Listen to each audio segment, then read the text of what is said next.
Salut les guerreros, c'est Chinois. Dans cette vidéo, je vais te parler de comment faire face à un adversaire qui a de plus longs bras que toi. Il y a de bon nombre de vidéos qui te parlent de comment faire face à un adversaire qui est plus grand que toi. Cette fois-ci, on va parler de la longueur des bras. Tu peux avoir un adversaire qui a la même taille que toi, mais qui a une allonge plus longue que toi. Donc on peut le voir comme des boxeurs comme Tyson Fury semblent avoir une allonge plus grande et donc une possibilité d'attaquer leur adversaire plus facile que d'autres. Donc dans cette vidéo, on va te parler de l'allonge. D'ailleurs, reste vraiment jusqu'à la fin. Les dernières techniques vont vraiment te permettre de changer ton point de vue et ton état d'esprit sur ta boxe et certainement augmenter drastiquement ton niveau. Donc, chose importante lorsque tu fais face à un adversaire qui a des bras plus longs que toi, la chose importante c'est de ne pas être un bâton.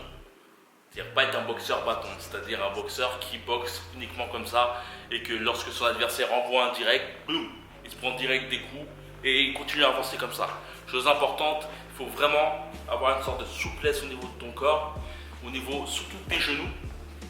Tes genoux te permettront juste de faire ce genre de mouvement, ça te permet déjà de prendre un peu moins de coups, toi.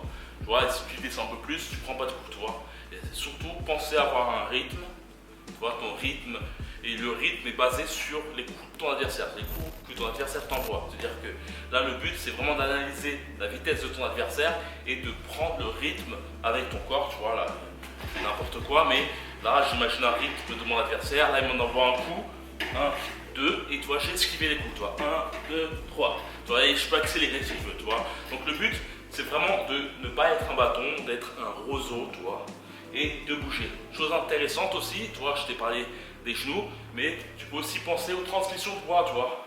Tu vois, le poids il est là, le poids il est là, et tu vois, le poids il est là après, tu vois. Et là, j'esquive, tu vois. Là, le U, comme j'ai pu le dire, métronome de Mike Tyson. Tu vois, aussi avant-arrière, et tu vois, tu peux aussi tourner comme ça, tu vois, mais le but c'est vraiment de faire face à un adversaire et de constamment bouger, tu vois. Déjà, là, ça te permettra déjà de te prendre moins de coups que rester comme ça et de prendre tous les coups de ton adversaire. La chose aussi qui est intéressante, c'est de ne pas être justement sur la patte des coups de ton adversaire, c'est-à-dire d'être sur l'allonge de ton adversaire. Ton adversaire a une plus grande allonge. Avoir une plus grande allonge, c'est le fait d'avoir des longs bras, des plus longs bras que toi. Tu vois, ton adversaire a des plus grands longs bras que toi et donc il a un avantage sur toi pour te toucher. Il faudra que tu casses la distance, c'est-à-dire que vu que ton adversaire a des plus grands bras que toi, chose importante, c'est pour moi, cherche toujours à être que ta tête elle soit ou à ce niveau-là, c'est-à-dire qu'il faut que tu rentres, ou il faut que ta tête soit à ce niveau-là. Tu vois, c'est-à-dire que son bras il est comme ça, tu vois, et toi ta tête il faut qu'elle soit à ce niveau-là. C'est-à-dire qu'il faut que tu joues entre ça et ça. Tu vois, boum, boum, boum. Donc de base, cherche toujours à être un peu loin de ton adversaire, être un peu loin de son jab, d'être toujours, tu vois, là je suis loin de mon adversaire.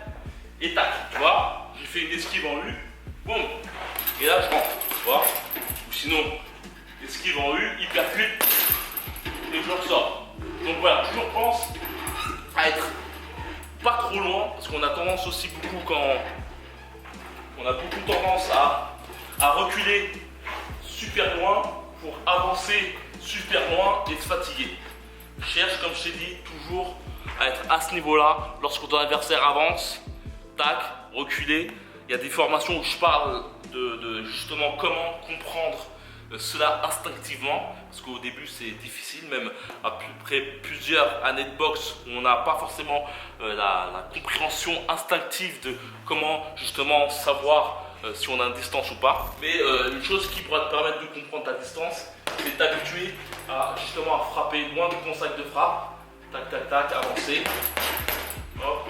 Ça te permettra déjà de connaître ta distance, c'est déjà une chose. Comprendre ta distance de frappe te permettra mathématiquement de comprendre que si ton adversaire a une plus grande distance que toi, tu vois, il y a des trucs inconscients qui se passent qui permettent par la suite de savoir quand ton adversaire peut te toucher ou pas. Chose aussi très intéressante aussi, comme j'ai pu le dire, lorsque tu fais face à un adversaire, c'est où tu es un petit peu loin de ton adversaire, où tu es prêt, où tu te colles.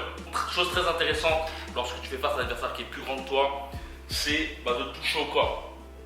Et de toucher au corps vraiment à la Mike Tyson. Il faut savoir qu'un adversaire qui a de plus grands bras que toi sera très handicapé lorsque tu seras près de lui. Tu vois. Imagine-toi quelqu'un de près de toi, tu as du mal à envoyer tes coups.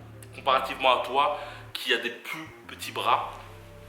Et on va dire que à ce niveau-là, tu vois, j'ai des petits bras et tu vois, ça permet même de frapper. Comparativement à mon adversaire qui a vraiment des plus grands bras que moi et qui a du mal. On peut voir la comparaison avec Andy Ruiz et Anthony Joshua.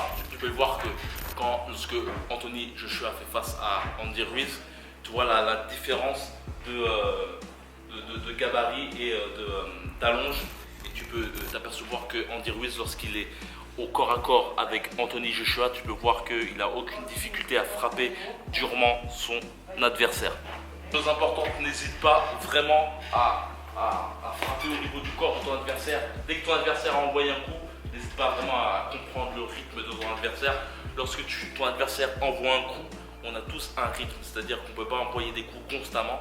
C'est-à-dire qu'il y a toujours un moment de latence où on s'arrête. C'est pour ça que les premiers rounds sont importants pour comprendre le rythme de ton adversaire. Comme j'ai pu le dire aussi, le rythme, il faut que tu l'absorbes aussi avec ton corps, le comprennes, que tu sois synchrone avec les coups de ton adversaire, que ce soit dans tous les sens.